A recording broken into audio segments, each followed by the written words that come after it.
are broadcasting worldwide. We are now well into the second hour. We'll be here till 3 o'clock Central Standard Time today. David Knight hosts the fourth hour. Now until about 15 after next hour, Billy Corgan is our guest in studio. And then we have Dr. Andrew Wakefield, a true hero, coming on. He has been vindicated that autism is major league connected to infections in the gut. And that's even in the New York Times. And it turns out the British government did 2 studies previously that they classified that found the same thing that Dr. Wakefield had discovered. So there are lawsuits involved. His partner in the UK has now had his medical license given back to him. Robert De Niro, of course, was going to air it at the Tribeca Film Festival, the film Vaxxed, that was partially shot and produced here at the Infowars News Center in Austin, Texas. And so it's obviously near and dear to us. And Robert De Niro said a high-level government official personally threatened him, but that everyone should see the film. So we're going to be talking about what vaccines are really doing. This is social control. This is social engineering. We have the CDC documents. They're scared. And just like the 9/11 Commission, and just like the Congressional Commission is suppressing the 28 pages, doesn't matter. Folks that have read it are going public, like Congressman Jones, Senator Graham, and others, bipartisan. And our government stood down with Saudi Arabia, with the Bushes, and bare minimum allowed the attacks to take place. The Saudi Arabian ambassador to the United States, his family, his wife, for years was giving money transfers to the hijackers, who themselves were decoys. But the point is, it's all coming down. I was just talking to Billy Corgan, who is a super smart guy, and I'm not being patronizing. Everybody knows he is. He doesn't give a lot of interviews because mainstream media is dying. He wants to talk about that today. They twist everything you do. They're a bunch of critic snots that hate artists and people that, quite frankly, are smarter than them. And that's what social justice warrior crap is. It is the elite turning loose on the real intellectuals and artists and liberals, real liberals, turning loose basically fascists that call themselves liberals to attack anyone that gets outside the lines. And that's what's been happening. We've talked a lot about it behind the scenes. You've told me amazing stuff that I've talked to top executives that if they've confirmed, talked to other big rock stars, they've said, yeah, no, that's true. But you're one of the only people, because they go after Dave Mustaine. He had courage, but notice he hadn't been political in a while. I talk to him all the time, great guy.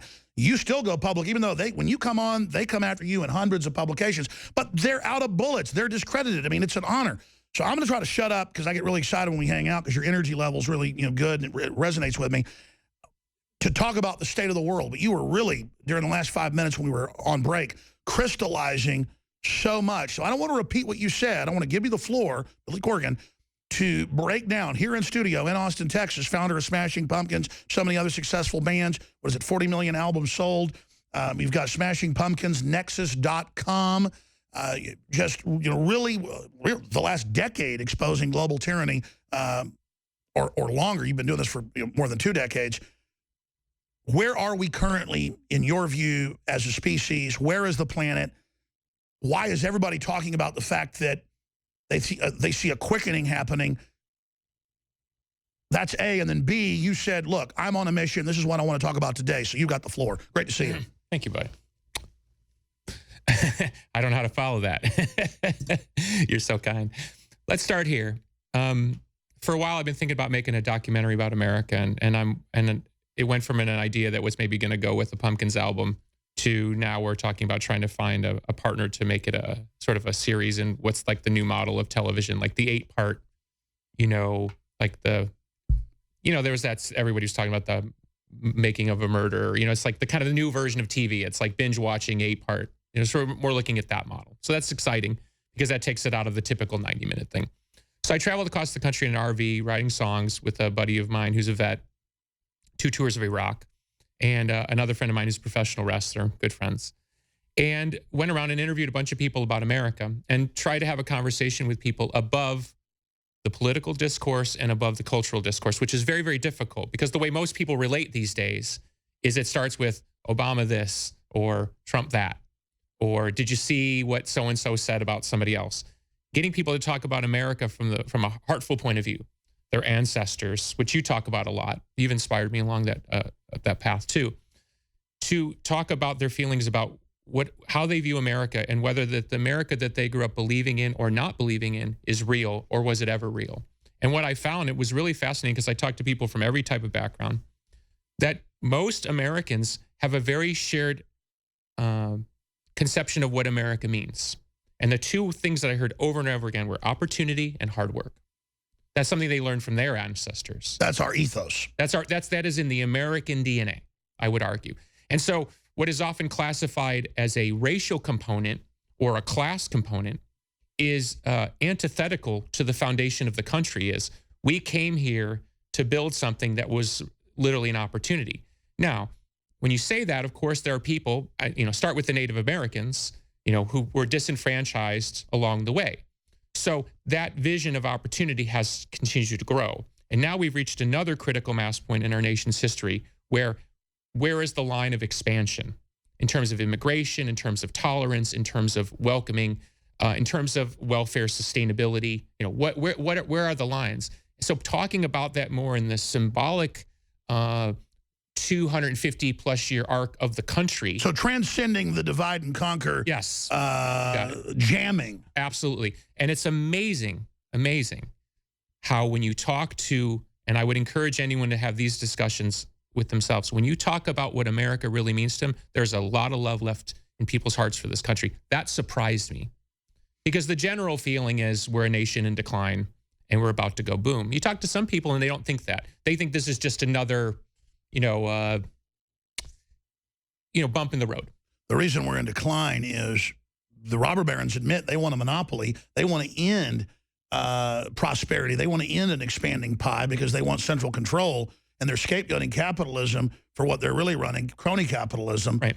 And they talk about the bad things in America's past. Well, yeah, but you compare it to other systems. We had the most opportunity. We were the most rebellious. We were the most trailblazing. It didn't mean it was great, but compared to everything else, it was wonderful. Where you were born into your caste in Italy or in Japan or in China or in Germany or wherever you came from or Brazil, you had to get here where you could get out of the caste and really show who you were. I mean, let's take music. If you weren't from a rich, powerful family 200 years ago, 300 years ago in Europe, didn't matter how good you were, you weren't going to get to write music and ever have it heard.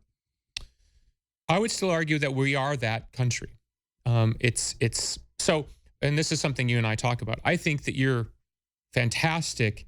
You often use the analogy of being the bomber over the target. Okay, so you're looking down. You see things people don't see from that vantage point, and you've invested a lot in understanding how to read those things. Your military sources, your political sources, the Roger Stones, they can give you that bird's eye read, just like I can give you the bird's eye read of culture, right? Or Inside MTV. You name it. I mean, been there, done that. So, and what I would say is, and where we can be helpful, I think, is when you talk about pan-national corporations, if you're in the tech world right now, your sandbox is the whole world. You're not stopping at somebody's border.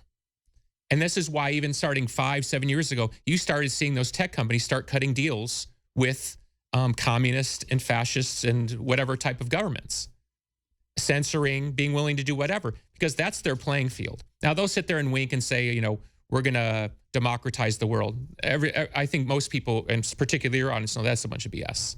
This is capitalism at its raw power best. You can play it however you want. You can see however you want. It's who's got a bigger gun, who's got more cojones at the table. Well, that's right. The globalists use capitalism when it expands their power, but then at the grassroots they want communism, just like Obama said in Argentina.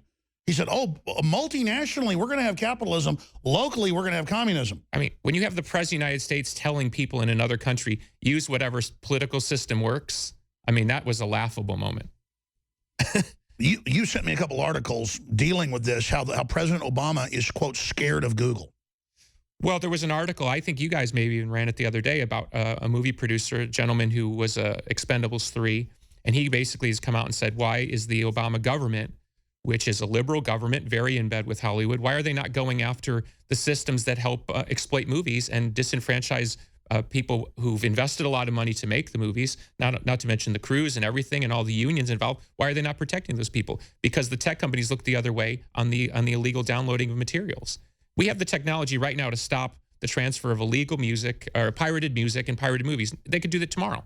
Why don't they do it? And they put a code in it, and the device has the code. It either lets it or not. I'll tell you a quick funny story. I've uploaded my own songs to something, and it'll be deleted because I don't have the right to do it, because they have some automatic system that identifies the song and takes it down. I can't even put up my own music. Now, if they have systems in play to shut down my own music, and there's not a system there to identify that it's my music to use, you think they can't stop somebody from... I mean, yeah, some kid in the dark web can find it, but most users are not sophisticated tech users. They press a button, it works or it doesn't.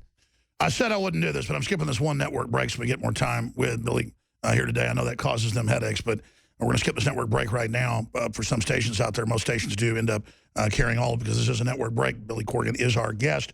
We've got the website Smashing Pumpkins, Nexus.com. Thematically, though, let's put this out there. I mean, repeating what you said in the 5 minutes we talked before we went on air, you talked about, I said, why are you here? Well, like you talk about, we want to break the trance. How do we talk to people that are in the trance? And you're basically saying, transcend all the current labels and things. Talk about ancestors. Talk about larger themes of humanity and destiny. Let's get into where you think the world is at this current place and where you think we're going, and how do we transcend the scientific admitted mind war that the big corporations and governments admit they're using. Perfect. Okay, let's start here. When somebody's lying to you, they have two choices when you call them out on the lie. They either lie more or they admit it, and then you deal with the damage from there. So what you've done, and many other people have done, and of course you talk to people in the entertainment community who are usually pretty awake because they're inside these systems. We're at the point now where either the lie is going to be triple, quadruple, double, whatever down on, or it's going to break and we're going to deal with the fallout here.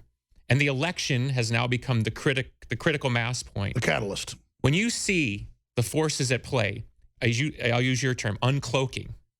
I mean, brazen robbing of people's ability to cast their vote in a primary. When you see brazen disregard of polls, when you see AP thing that came out yesterday, 6% trust in the media. Exactly. Let me show that. What business model in the world would take a 6% approval rating and keep doing the same thing that they're doing? I mean, unbelievable. Yeah, what restaurant would stay open with a 6% approval rating? Right. So what does that tell you? That says that they're not there to give you the truth. They are there as a propaganda arm of a much bigger force. Is it the U.S. government? Is it some big tech company? Who knows? Doesn't matter. And they're a facade that's already collapsed. They just can't admit it because that would be to admit defeat. That's what I'm saying. The minute they admit the lie, it all crumbles. So they have to keep just doubling down like a bad gambler who thinks, if I can just hit this one bet, I'm going to win all my money. So what was the term you used before we went live? Because it really crystallized it. You said, I mean, it was more than it's coming to a head, it's peaking, or? Well, look, the Republican convention is in 90 days. And that is the zeitgeist moment.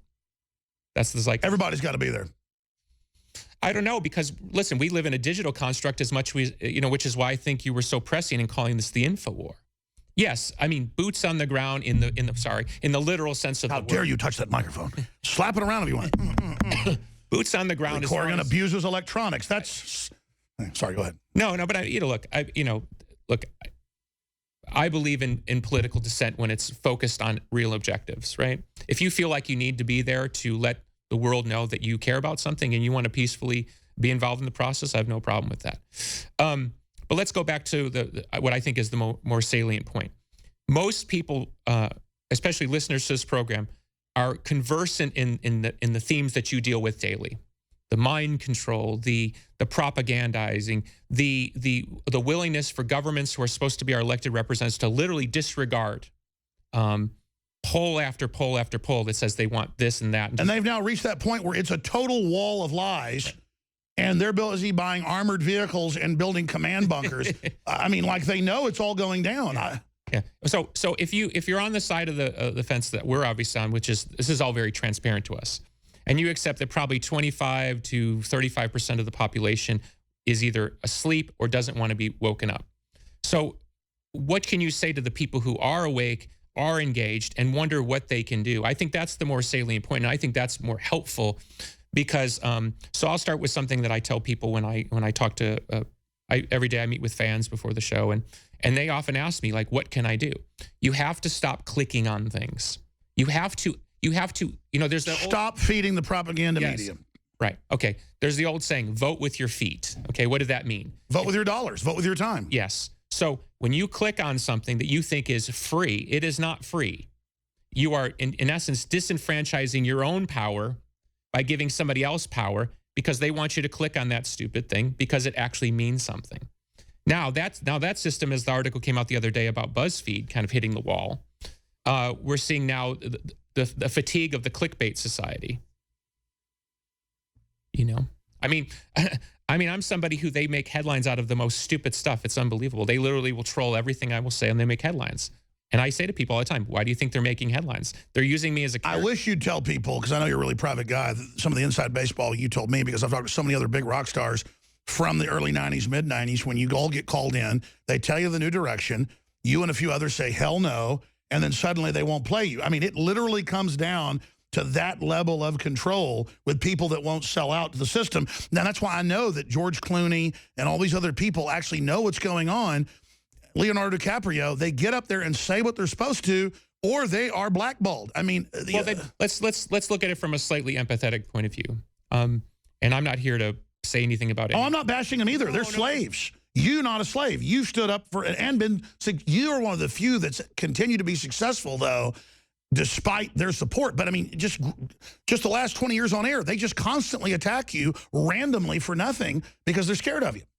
I don't think it's that. I wouldn't go to that level because I don't think that people are that sentient and conscious. Well, I mean, the minions don't know. They just know they're green-lighted to attack you. No, they're part of a system. It's like nobody wants to admit that they're dumb. Okay? Nobody wants to admit they're dumb. Who wants to say, yeah, I'm dumb? Okay? Most people in the media do not see themselves as part of some bigger cabal. They you know, you used to call them the trendies. They like to feel they're part of a cool. They're just camp followers. They're just into this cynical, mean attitude. Right. Look, I had an instance the other day. I haven't talked about this yet. I was in New York. I was playing some shows, and I looked at the table over, and there was Michelle Fields, the young woman who is the whole thing with Corey Lewandowski in the Trump campaign, and she was sitting there with her boyfriend, and I recognized her. Now, it's hard not to stare at somebody when they're in the zeitgeist. I mean, this woman, at that point, whatever it was a week ago, that was when that whole thing was peaking. Is Lewandowski going to be indicted?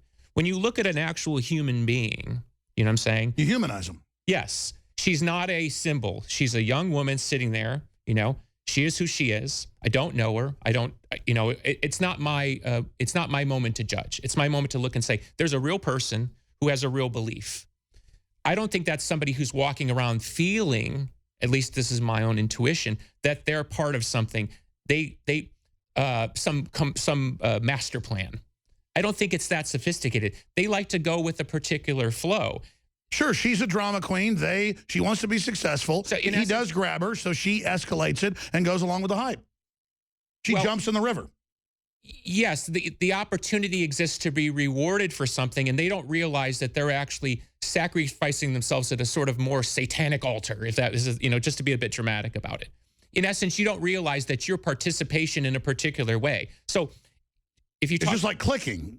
Yes, if you talk to the individual, okay, let's take the most empathetic point of view.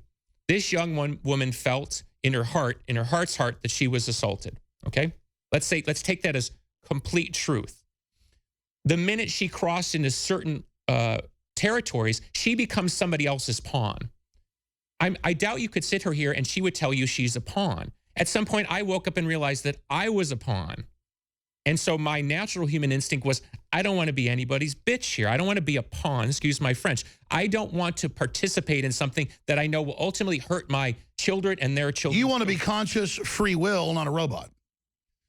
So the point is, can you exist truthfully in a system that is set up to disenfranchise you and disempower you at every conceivable level?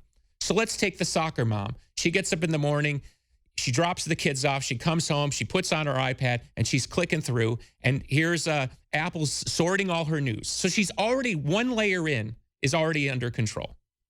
Now, does that mom think she's being controlled? Of course not. No. What she reads is already being given to her by the New York Times or Apple. She's already being brought into a world, and she doesn't even know it. Right. I have friends who all they do is scroll Apple News, okay? They have no idea that there's sources like you and other people who can give them a different perspective, nor are they curious, okay? And so I love it. I get these people, my friends, you know, they're in my home, and they start spouting literal talking points from the Clinton. Oh, I've had them. I've had liberal family who aren't liberal, you know, they're more just kind of modern, trendy or whatever, over, and they see me on my big iPad Pro or whatever. They're like, oh, iPad Pro. And I'm like looking at the New York Times and Apple News and Google News. They go, you read the New York Times? We thought you were right. Like suddenly I was this intellectual. And I went, I try to look at everything. This is all sorted to different psychology types. I also go to Defense One and read what the Pentagon's being told. And they just go, oh, like you go different places? I literally can tell my friends when they come at me with those talking points, I'm like, oh, you read HuffPo.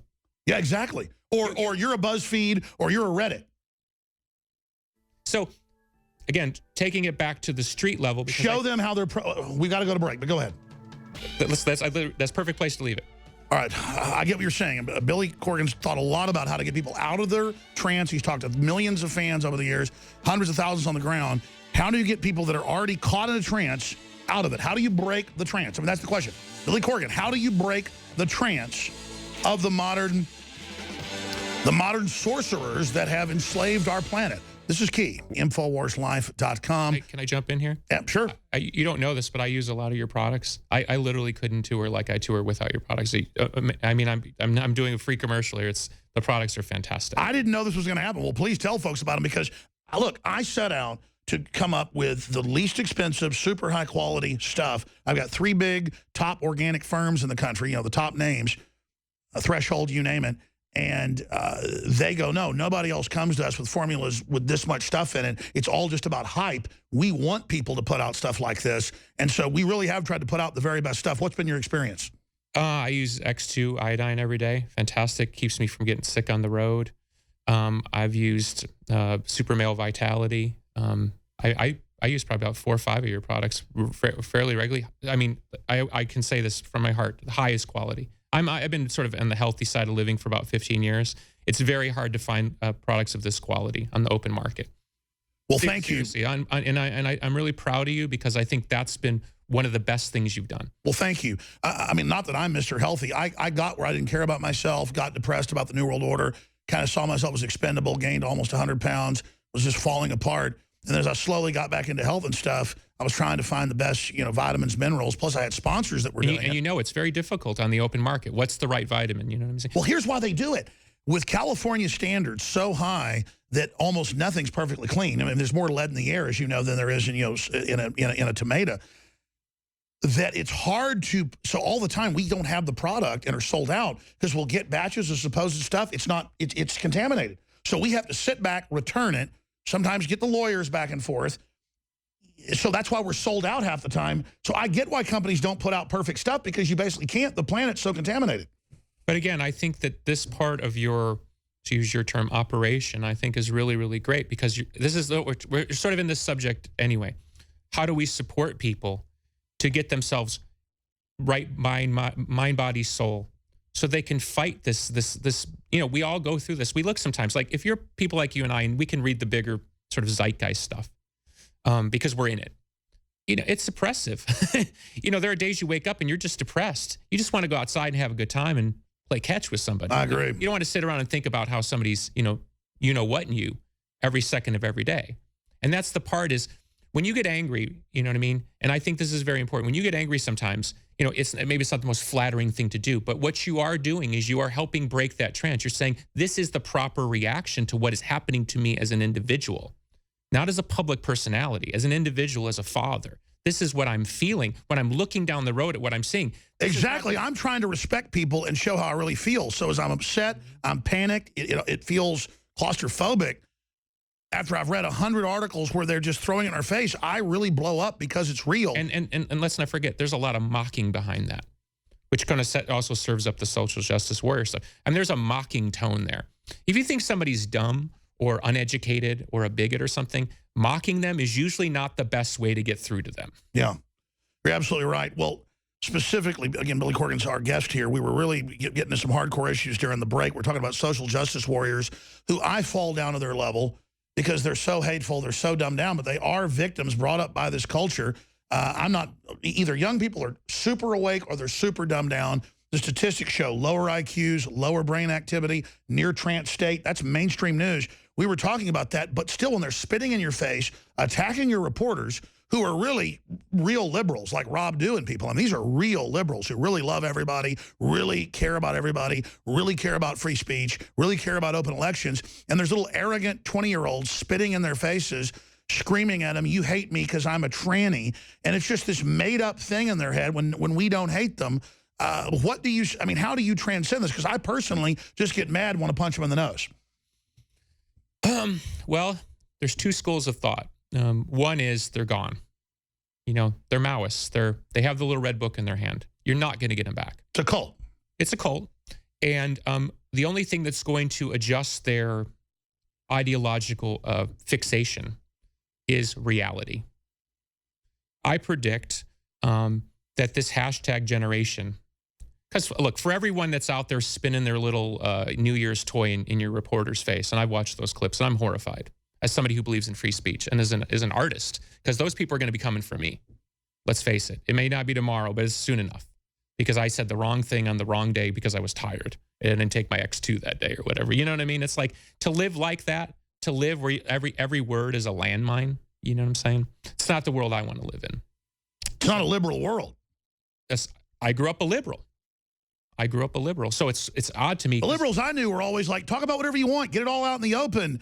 More freedom. Hey, let's go back to, and I'm sure you could find this. Remember, was it around 1978? Okay, Skokie, heavily Jewish community north of Chicago. I was there growing up at the time when they let the KKK march down the street. And what was the big issue? It was a free speech issue. We don't like it. They're thumbing in our nose. But you know what? It's better to have an America where, you know, these idiots get to walk down the street and spout their hate. We're better than them. That's what it was. That's the world I grew up in. A liberal, democratically leaning Chicago that was about tolerance and free speech, not shut it down because it's unpleasant. And again, you haven't said this here, so it's not again. The lack of tolerance of ideas and other points of view is the great Achilles heel of the social justice warrior movement. They do not apply their philosophical bent across the board equally. That's what exposes them every time. And you guys are doing a great job of exposing that. But most people who are not down there at the rally and spinning their Twizzler and making up stories about, you know, ghosts that don't exist. And it's a lot of fantasy stuff going on there. I mean, it really is like, it could be a wizard world. They just caught basically a gay pastor here in Austin in Whole Foods claiming the gay baker put fag on his cake. And they have like surveillance video now of the cake being delivered and it's not on there. I mean, now they're even targeting liberal places. Okay, but that's a perfect jumping off point for what I really want to try to get at. Okay, what do most people do? Most people's relationship, like let's take my friend who's a HuffPo reader, okay? He in his heart is a classic liberal. He cares about everybody. He loves music from every race, creed, and color. Not a racist in his heart, okay? He reads that stuff, and he thinks by participating, by hashtagging, he's on the good team, right? So the people you got to get through to is the people who don't have the little red book yet, who do care about humanity and do care about free speech. And you have to get them to understand how their participation in those systems, they're being inducted into a cult. Absolutely. And nobody wants to admit that they're being fooled. Now, I work in professional wrestling, TNA Impact Wrestling on Tuesday nights on Pop Network. There's my commercial. I've seen it. It's great. Thank you. So, you know, what's the old Carney term? They're marks. What was the Carney idea? We're going to stage a fight. You know, it started in the carnivals in the 1900s. We're going to stage a fight. We're going to get the local yokels to believe that the kid from the sticks is going to fight the big guy, and if he can beat him, you know, and that's how professional wrestling started, believing that what you were witnessing was real. And you suspend disbelief. Yes. Well, that's what we have. We have a world of suspended disbelief, right? I want to play a short clip we can talk over of just a few social justice warriors.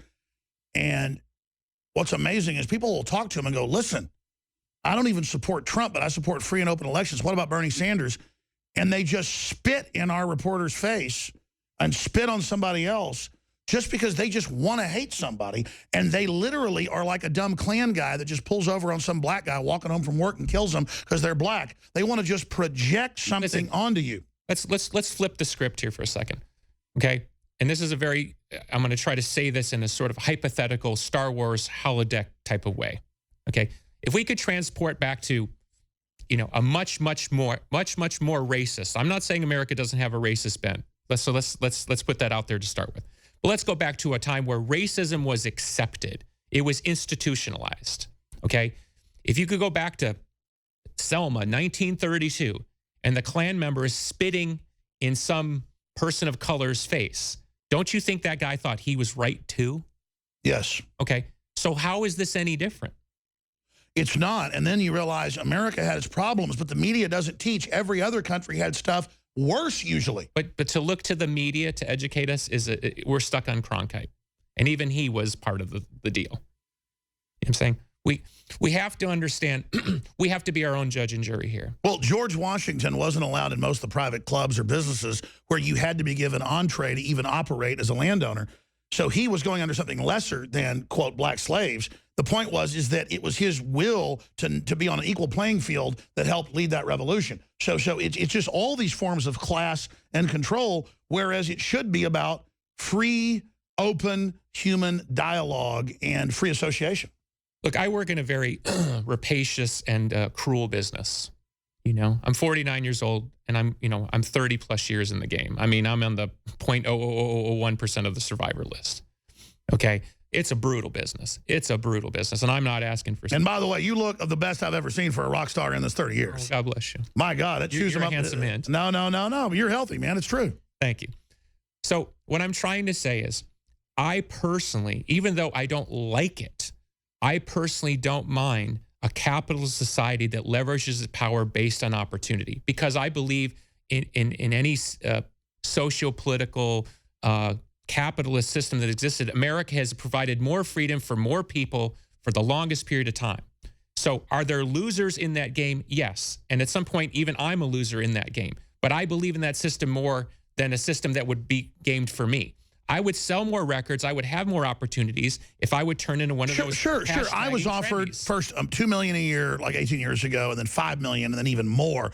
I mean, we're talking over $10 million a year contract to have shows bigger than Glenn Beck's, Limbaugh. I mean, I've been offered it all by the big syndicators. So what are we? And the point is that wasn't winning to me to have the biggest house and a private jet. Winning is to see 9/11 truth that I exposed now all over the newspapers 15 years later, to expose the tyrants that did this. I mean, I really think about myself with everybody else. I really have empathy, and it's not because I'm some loving goody two-shoes. That's a normal human instinct of someone that wants to live on a good planet. Why do most people, like we all have extended friends and family, and we would probably classify most of those people as good-hearted, or we probably wouldn't have them in our lives, and I think that probably goes for anybody listening to us. Right? Yes. Okay, so what is happening that is allowing those people to be led down a path? Goebbels said we give them dumbed down propaganda that just gives them an excuse to be confused and lay down and do nothing.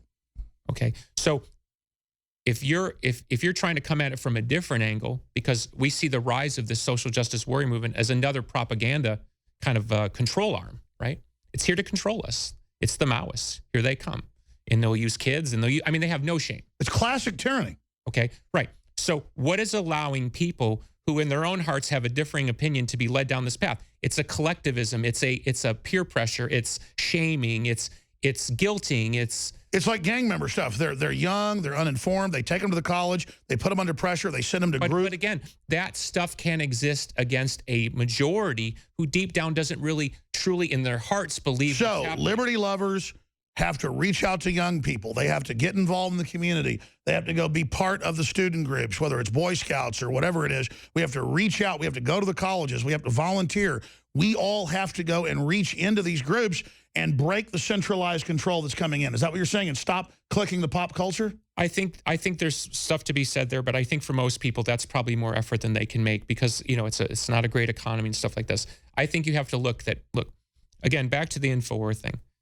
Whether you realized it or not, you saw something coming long before other people, that the ultimate sort of collapse here was predicated on a psychological control. Yeah. The things you're still talking about are very real. Most people are in their community. Most people feel they are participants in their community on some level. Even if they're paying taxes, they're a participant. Sure. They don't like when the water bill goes up. We're all part of that.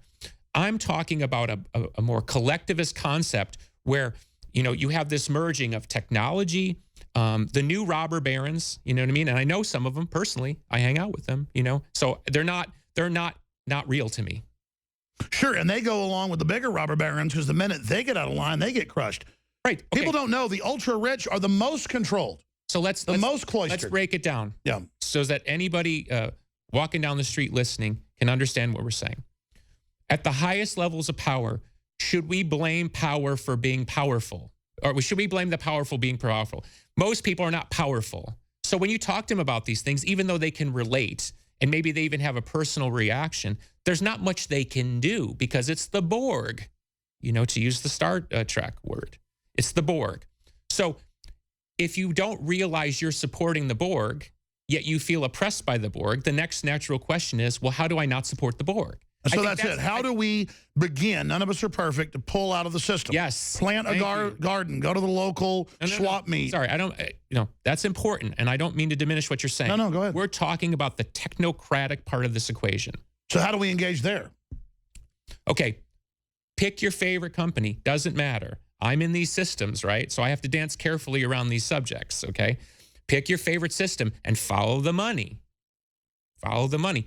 Understand how your lack of curiosity or lack of knowledge about who you're... So you're in the biggest defense contractor. How did you get into that? Say that again. No, I mean, a long time ago. It's just boom, suddenly, yeah. Right.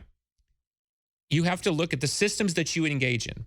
Pick your system. Is it a social media system? And by the way, they'll attack you for that, but you just volunteered that. I'll tell you something I've talked about publicly, so there's no new information here, but it illustrates the point. I quit Twitter about 6 months ago. I had about 300,000 followers. I remember, yeah. Okay. Twitter called me within the week. Why did you quit Twitter? I said, because you guys treat my participation the same as the guy who sits all day and hashtags F you this and F you that and F, you know what I'm saying? My vote and my participation in your system is worth more to you than some jerk who just tweets negative stuff all day. And you know that. And the guy said, yes, we do, which is why we're calling you. And I said, so you're basically using my credibility, my social status, my celebrity, my power, however you want to quantify it. You're using it to build up your IPO, right? Aren't you? Okay, so how do we, the people that bring real skin to the game, demand from the technocracy that we're part of, whether we like it or not? How do we demand? You have to hurt them where it hurts. It's a numbers game. I want to come back then and talk about that because you're absolutely right. We can't just sit here and bitch at the system. That's what I'm saying. When we're all part of it. We are part of it. Well, I agree. That's key, but I believe an even bigger key is what you first wanted to get into, and you have. How do you get the general person, you've talked a lot about it, to realize they're being manipulated, they're in a lower brainwave level near sleep? That's mainstream news. All right, for 15, 20 minutes the next hour, Leanne McAdoo will be in studio with us for Billy Corgan. I'm Alex Jones, your host. Please remember, InfoWarsStore.com. Voting with your dollars, voting with your feet, your actions, getting great products, funds the operation. We got that big special, 45% off on Brain Force. Great nootropic. That will end tomorrow, InfoWarsLife.com. Billy, we got Leanne coming in. We'll get more into social justice warriors, this big time of change, things we're moving into. Clearly, the future battle space, as they call it, the Pentagon, is being shaped right now, a critical time. So many people that have served the establishment are realizing now they were set up. They were being set up to be obsolete. A technocracy's coming in, the robot takeover. This is the elite's own admissions. But if we're there putting out the narrative that humans have a choice and a destiny and that folks can break out of their trance, make decisions with their actions, that can really change the future of this. And the Pentagon even admits in their own reports, like their Jade Helm report about mastering the human domain, stopping empowered individuals and new ideas, their own admission reads like an indictment. And, of course, the military themselves are great people. It's so crazy, the most awake people are in the military, but then the Pentagon's own battle plan is like a treasonous letter against humanity. Let's start here. Nature abhors a vacuum, okay? So pick your system. Military, social control, the educational systems of control. Okay, they're stepping into a space that's been created by the average American's abdication of their civic and social responsibility to help run a society which is has a reasonable level of control. You know what I'm saying? Like I used to sit on steps when I was 18 years old with the kids with the spiked hair, and they talk about anarchy. And I'd say, that's great, but like, are you not going to have a toilet? So if we accept that the average American vision is, you know, clean living and social systems and government. And that social contract's being broken. Yes, but it's being broken. Now you've made fantastic arguments for why it's being broken, but it can only happen because the average American is letting it happen. We don't stand up for ourselves. Well, let's just say it. Some people are gone. We don't revel in that fact like the establishment, but some of these people are dangerous zombies. So what do you do at the point? Well, they've been, to use your term and other people, guests on your show, they've been weaponized. Okay, so let's just be like, keep it real simple. Let's say 20% of the people are awake. Let's say 20. About right. Let's say 20% of the people are weaponized. Okay, so the fight is over the other 60%. Who thinks because they hashtag about somebody else across the world. Or thinks because they live in a nice house, they're immune from it. No, you're not. The future of humanity is being decided. Right. Exactly. So because more are getting weaponized, folks. More are waking up, but more are weaponizing. Okay, there's a race. So you have a series of choices. First, you'd have to identify the systems that you engage in and whether those systems are zero-sum games, whether they're positive or negative for you and your family. So take any social media system, Facebook, Snapchat, Twitter, Instagram. Is your participation in those systems actually making your life worse on some level? Now, most people would laugh at that. What does that mean? Just because I retweet a couple pictures or whatever, I mean, is that well, if you're supporting things that are ultimately hurting your community, then that argument can be made. And if you're making your life useless crap on these, I only use Twitter and Facebook to attack them and to expose what they're doing. And still I feel guilty. Drudge says, hey, you shouldn't even do that. Only do your own thing. And more, I think he's right because they already have algorithms cheating us and stopping us from getting stuff out. Absolutely. I mean, Twitter's been caught suppressing and deleting things. Well, they do it all the time. And stopping. So you think Drudge is right? I should just totally disengage? There is certainly a movement in the technological community that's all going to be what they call over-the-top network. In essence, you would rather have 300,000 people coming to Alex Jones every day than you having to work in other systems and de facto supporting those systems. Now, those arguments can go either way, and I couldn't advise you one way as a friend what is better. I'm involved in those systems as well. So what I would argue for is, let's call it a conscientious participation. If you are a wow, that's a good. Oh, stay there. We'll come back in 70 seconds. Conscientious. Wow, that's powerful. Stay with us. Billy Corgan's our guest. Oh, his Facebook. We put his Facebook up on screen. We're using the enemy system. What's your Facebook again? It's huge. No idea. Oh yeah, it's big. We'll put it up. There is Billy Corgan on his Facebook page. He says he doesn't know about the Smashing Pumpkins musical band. I don't know what it's called. No. I'm teasing you. So folks can obviously follow that. But I think we should use these. The censorship is ratcheting in now. And we were always there before it got really bad. But we're going to complain about it while they drowned us, while they push our head under the water. Because they say, oh, it's our platform. In fact, the media is even cheerleading Facebook to, hey, censor people against Trump and things. You know, it's your platform. But you advertise it's our little safe space to share our life with others. If I'm not violating your terms of service, well, now their terms of service says you can't disagree with someone, Billy. Right. So go back to the idea of conscientious participation. Is that system that you're engaging in, is that actually helping to enslave you and take you away from the world and or America that you want to live in, or is it empowering you? And then you have to make those decisions. I only use Facebook and Twitter to inject that it's the Matrix, kind of like a warning, sign or an airplane flying over dropping leaflets over Nazi Germany. Does that make sense? Yes, but I guess what I'm coming at is the soccer mom who's got 2 kids. She's overburdened. She loves Facebook because she gets to look at her sister's Or Leanne being mean to me during the break. No, I'm saying is, I'm not even trying to demonize anybody because you can take those things 50 different ways. And most people, although they can relate to what they're saying, they don't really understand how it affects them and or is how. Look, it's a numbers game.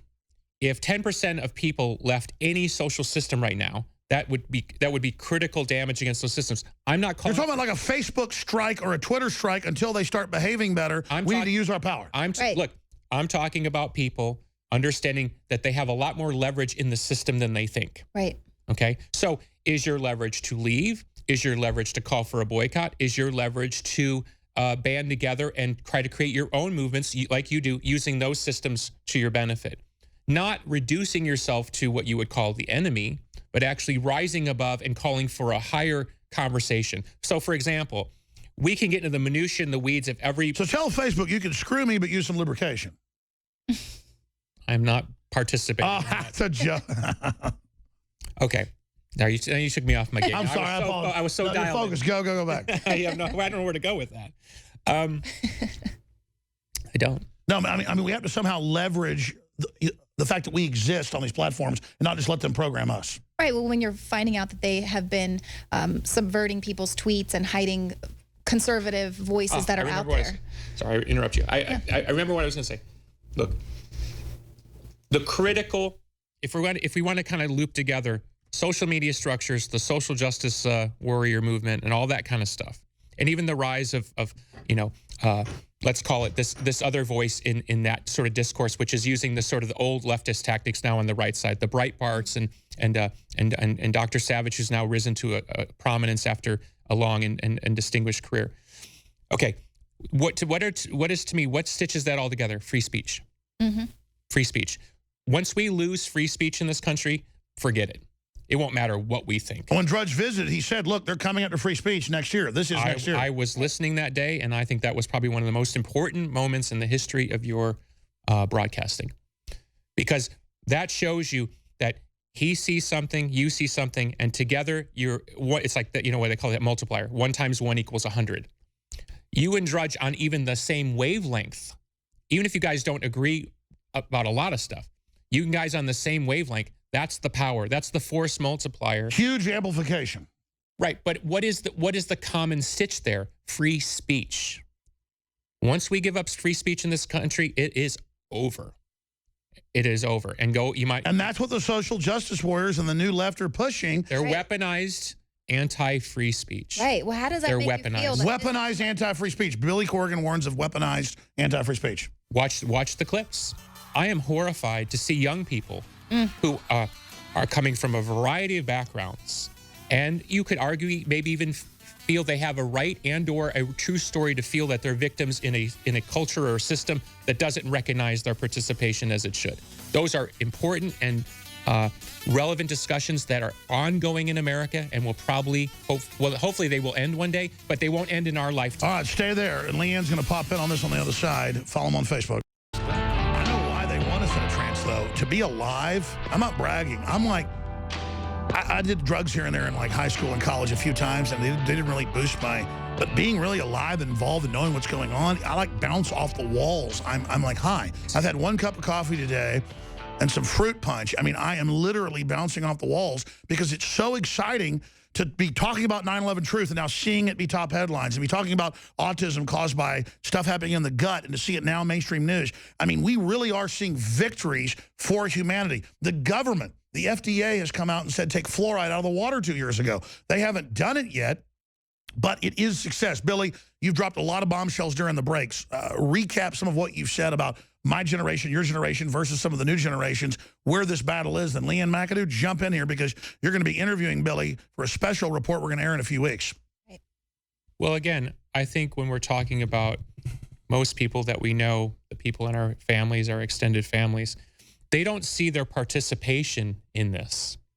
So they just feel like they don't even exist. Well, one of the most positive aspects of the Trump campaign is he connected the dots on those people who feel disenfranchised by the system.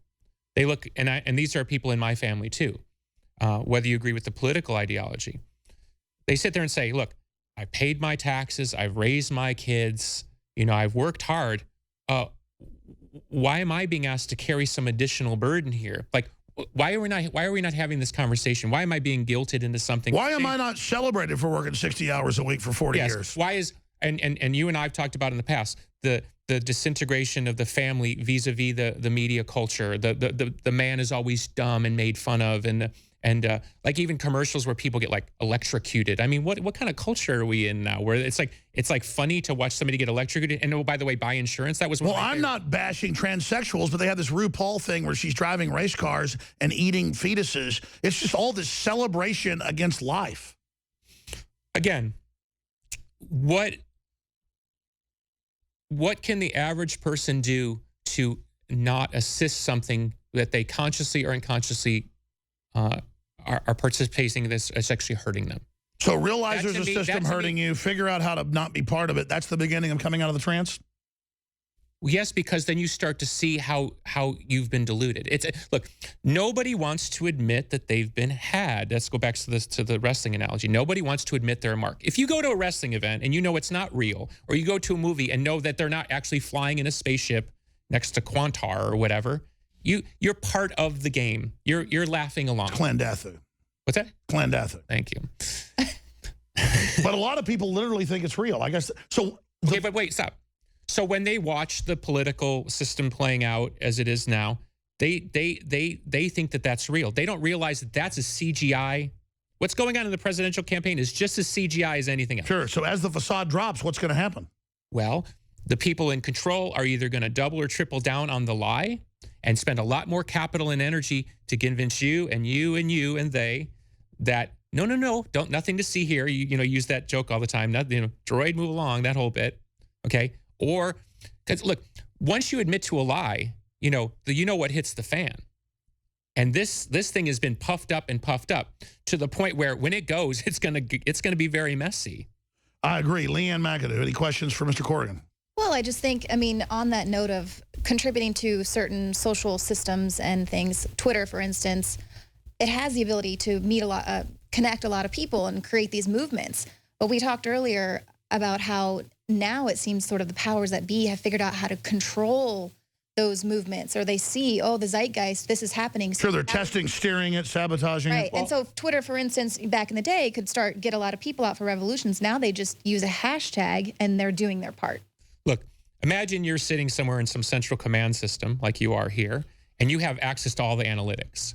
And just by pushing a button or removing a hashtag, you can affect the power to corrupt something to reflect your political ideology. That's a good point, because we can literally start memes and a lot of stuff. If we wanted to be deceptive, it'd be dangerous. Right, but Jack, who's the Twitter guy, can suppress the hashtag. If he doesn't want your certain movement to get any traction, that doesn't have to trend in America or wherever you are. That's right. Okay, for those who know and you continue to participate in those systems, you are basically saying that's okay. Mm-hmm. And we've blown past so many stop signs in the last 7 to 10 years where government spying and all this stuff, and people just kind of shrug and say, well, it's nothing to do with me. Okay. Now, as the system is doubling and tripling down on its systems of control, people are going to have to either recognize that they're part of a system, or they're going to want to continue in their particular trance. We're talking to the people who intuitively feel uncomfortable with the system as it exists. They know that it's not going to add up to be the world and the society that they want their children to grow up in. So we need to organize and say we want to change the system. I think you need to identify those things that are very simple for people to do. Democratize the big blocks like Google and Facebook and Twitter and Apple, and say, realize you're feeding us the agenda we want. Just admitting there's an agenda is the beginning of change. Or like Matt Drudge said, get out of these internet ghettos. They're trying to corral you and control you. Well, that goes back to that question, yeah. Okay, so what do you say to the soccer dad, to be a PC here? Okay, now it's a soccer dad. We've covered everybody. A soccer person. Thank you, soccer person. Purple penguin. Thank you, purple penguin. I'm sorry, it's a purple penguin at a soccer game. Okay, what do you say to the purple penguin who still wants to be on Facebook or Twitter or Instagram because they like... Look how you use the word I say now. I like that power. I said it's a green penguin now. This week, change it. You tell me the code words. Green penguin, or you're racist. You don't want to offend. I don't want to offend anybody. Offensive. I have to love everyone now, right? What do you say to that person who says, yes, I understand what you're saying, Alex. Yes, I understand what you're saying, Leanne, but I still want to participate in the system. Mm-hmm. You've got to give them more information so they can make a decision based on their own self-interest. When you talk about big picture stuff, not everybody can relate. It's too big a picture for them. Well, I think they need to realize big picture. More freedom for everybody means more freedom for them. And I'm not insulting anybody's intelligence. No, I agree. I hear you. I am not a professional NFL quarterback. I can't see what Peyton Manning sees on the field in the last play of the Super Bowl. He spent 57,000 hours studying film, so he can see that guy's going to break open where you and I wouldn't, okay? You and I have spent 57,000 hours examining certain parts of the entertainment or the governmental structure. We can see things breaking long before anybody else can. That's why somebody like Roger Stone at this point is so informative, not only for what his intel on the Trump inner machinations, but how he sees the political system. What I like about him is he's always told me the truth, and it's all come true. Most politicos like lie and spin. That guy is amazing. I mean, so I like listening to somebody like Roger Stone because he gives me that quarterback read on the field at the actual street level of the politics. And he actually gives you what the quarterback's really seeing. Most politicos lie to you about what they're seeing. That's the big. So that's why I like this idea of what we discussed behind the scenes. We'll wait to reveal. That's why I like the idea, so that we can give people that read on the field at a cultural level. So they can see when they click. I want to do it. Let's make sure it happens. When they click on so-and-so rips so-and-so, and they click on that, they have to understand the actual cost of that. And we're going to teach them the read and from a professional view what we've learned and show them how they're being manipulated. That is true empowerment. You talk about. I've always wanted to analyze the propaganda. You're right, and like 80% of the propaganda is in entertainment. I wrote you that day because you say a lot of things in your rants, babbling, in your babbling, your green penguin rambling. You say a lot of things, and sometimes you flip past them because it's coming at you so fast. It's like you see the sign, you comment, and you move on to the next thing. That day that you said 80 to 90% of the propagandizing is in the media entertainment complex, that was one of the most dead-on things you've ever said. That is the root where most people live. And I'm stating the obvious, but no one's talking about it. Why do you think the politic game is being presented like it's just another reality show? Mm-hmm. Beauty pageant. Why, when Trump would blow up Megyn Kelly, why would they have him back on the next morning? Because it's pound for pound dollar. Mm-hmm. Wow. Follow them. Well, we're almost out of time. I know you and Leanne are going to do an interview. You've been very gracious with your time. You're playing tonight in Austin. I know you're playing all over the country. Folks can find out about the tour at Smashing Pumpkins. I think it's pretty much all sold out, but thanks for coming. And you will be playing Houston tomorrow, even after their devastation. As far as I know, yeah. Fans have been asking about Houston because of what's going on with the weather. The flooding is amazing here. We've got 2 minutes left. Leanne, a couple questions, because I know you're about to do an interview. Well, I think it's just interesting to, as you were saying, forgive people who are still sort of in this trance. Look at what they're up against. Even with everything going on with the delegate ringing. They're set in front of a TV at birth. That's totally normal. Your vote doesn't count. Trump's so stupid for not understanding how the delegate rigging, like they're just selling it that it's normal. Okay, look. Trump is known to most people because he was on a TV show. The way he talks to people is learned from all those years. Oh, it's dumbed down on purpose. Mm-hmm. Okay, the guy behind the scenes is super smart. He's obviously a smarter communicator at the business level than he is the way he talks to. Like when you watch his speeches, it's like it's all sound bites, right? So he's understood and he understands that patois. So that's why the media is presenting those things like, oh, hey, your vote doesn't count. Let's move on. Right. Because that is literally the next installment of the reality show. Right. It's just another installment of the reality show. Tune in next to find out whether or not your vote does matter. Yeah. Let me ask you this. Why are they so scared of Trump? Well, I mean, the simplest argument to me is that he is a true outlier in the dangerous sense of he won't play by any particular rule. But he knows the game. Maybe he does, and maybe he doesn't. Maybe he just tapped into the zeitgeist and he doesn't even know. Hey. Maybe he just tuned into this show one too many times. We've all That's really what happened. I'm sorry. Let's be real simple here for the sake of argument.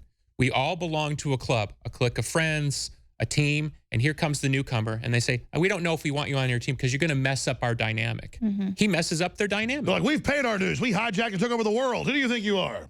Look, you can literally watch the machinations of these campaigns and the RNC and all that stuff, and then there's the Democratic version too, as they have to keep adjusting their game plans and their strategies to account for unforeseen circumstances. That's right. All is well. All is not well in Camelot. That tells you they are not as in control as they like to pretend. Billy Corgan. Corgan. They want to shut down the internet. Leanne McAdoo, you guys are awesome. You're going to go do a taped interview that'll air in a few weeks. This was all live. Andrew Wakefield, another great hero, is coming in. Billy, thanks for the time. It's always great talking. Thank you, Alex, and thanks to everyone for listening. And I'm excited about the discussion of a collaboration. That is very exciting. Very exciting. All right, stay with us.